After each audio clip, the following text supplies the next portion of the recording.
In this video, I want to talk about 7 things that will happen in 2021 and how are we going to prepare for it. And let's go!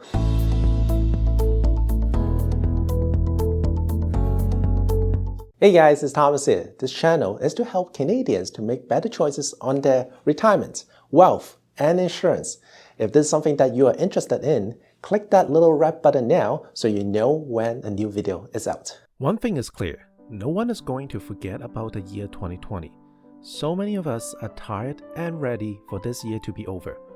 With 2021 is just around the corner, what can we expect from it?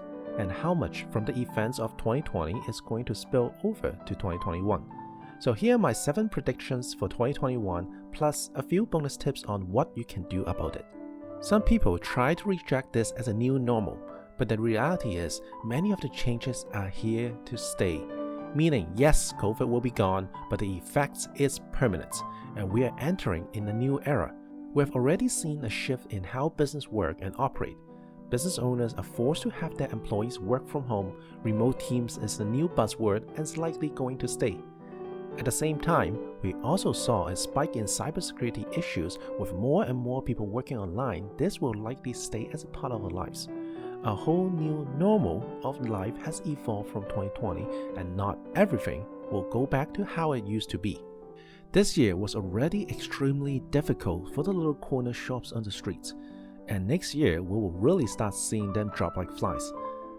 There's a transition to the digital age. Many restaurants are doing delivery only, physical stores are selling their products online, and teachers hold classes through Zoom.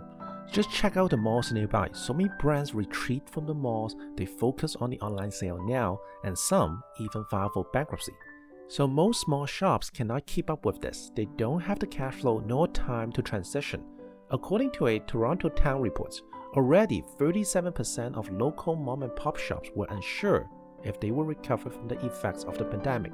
It might sound cruel, but business who cannot adjust to the new ways won't succeed.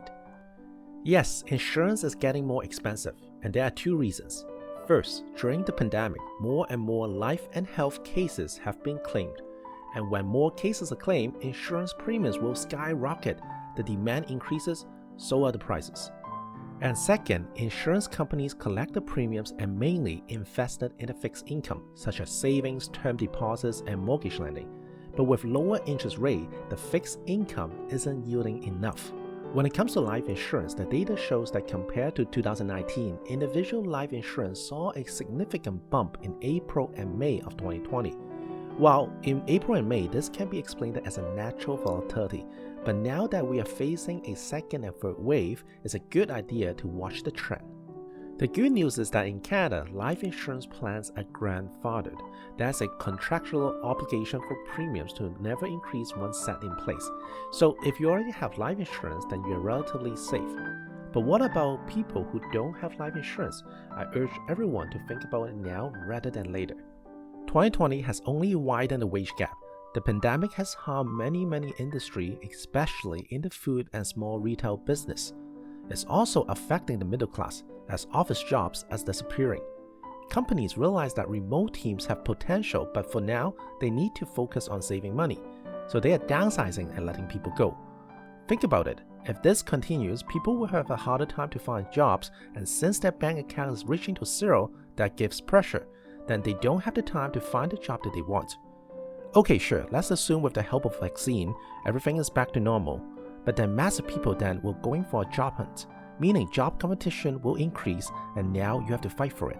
But while some sectors suffer, it's not bad for everyone. For those in tech or those that have the skills to work online, their income has improved. So the wage gap will widen as some industry and sectors will fall while others thrive. A report in June says that 74% of Canadians will retire before the age of 65. The report also indicates that retiring early was already a trend before the pandemic, but the pandemic has speeded up the process for many. Business suddenly disappeared, or people were let go by their employers. This is a very unfortunate fact that some have been forced to retire, and in 2021, I believe even more will face it. Without income, it sometimes will make better sense to take the benefits early. It makes sense to seek help to figure out how to adjust and how to make it through the situation. Locally, the cost of goods increases, especially restaurants have to raise their prices to make up for their shrinking customer base. The price of food will likely to go up as well. In October, a report from Dalhousie University indicated that the food prices all over Canada will increase by 2 to 4%. The average Canadian family will spend $12,600 on their groceries a year, which is almost $500 more than 2019. Just go to the grocery store near you and check how much the meat and toilet paper increase in price, or pay a visit to your local food court and compare the prices to last year's. The Canadian government spent over $150 billion to keep people and business to stay afloat. But who's going to pay the bill? A recent article on Ottawa News stated that the government expects the country's deficit to reach $381 billion by the end of the pandemic. If the widespread lockdown return, we are talking about $400 billion. Yes, the government is doing this to support and protect people, which is a good thing. But again, who's going to pay for the bill? The consequences will likely to be higher taxes for all of us. So what can they do? They can charge a higher capital gain tax on your investments. Instead of 50% of capital gain will be taxed, they can move to 75 or 100%. And the other one that I can think of, the government can remove the principal house exemption, where even you sell your principal residence, you still have to pay tax. So yeah, these are my 7 predictions for 2021. But hey, I'm not sharing this to make things look hopeless. Instead, I'm sharing it so that you know what to expect and how you can prepare for it. And here are a few tips on what you can do. In tough times, cash is king, so become a strict saver. If your job doesn't provide enough money to save anything, then get a part-time job. There are so many opportunities where you can receive more income. Just because you didn't get to travel doesn't mean you want to use this money on your Christmas gift. Now is the time to hold on to as much money as you can and invest somewhere that gives you a return. So please don't spend your saved money on Netflix, Amazon, or day trips. You gotta build an emergency fund first. If your job is in danger because of the pandemic, then it's time to branch out. We're shifting from labor economy to skill economy. The more problem that you solve, the richer you are. My suggestions?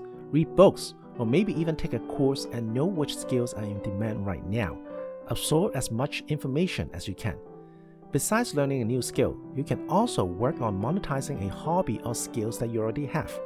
Yes, at the beginning, you might find yourself uncomfortable, but there'll be a time that this will scale and you'll be happy that you invest time, money, and knowledge in yourself.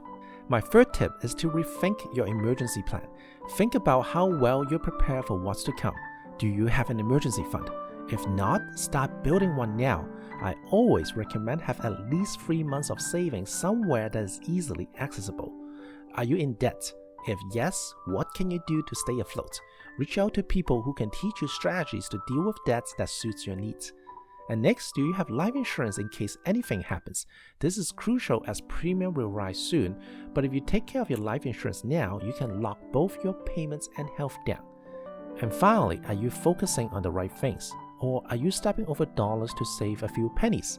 Yes, I said you want to be a more aggressive saver in this time, but saving pennies won't get you anywhere. Just make sure to have an emergency savings and supplement your income with an additional income stream. So here you go. These are the 7 predictions for 2021 plus some pointers on what to do about it. If you are considering getting a life insurance now but you're unsure about the details, click the link in the description to have a chat with me. I'd love to assist you with your life insurance choices. In the meantime, stay home, stay safe, and I wish you, your family, Merry Christmas. And I'll see you in the next video.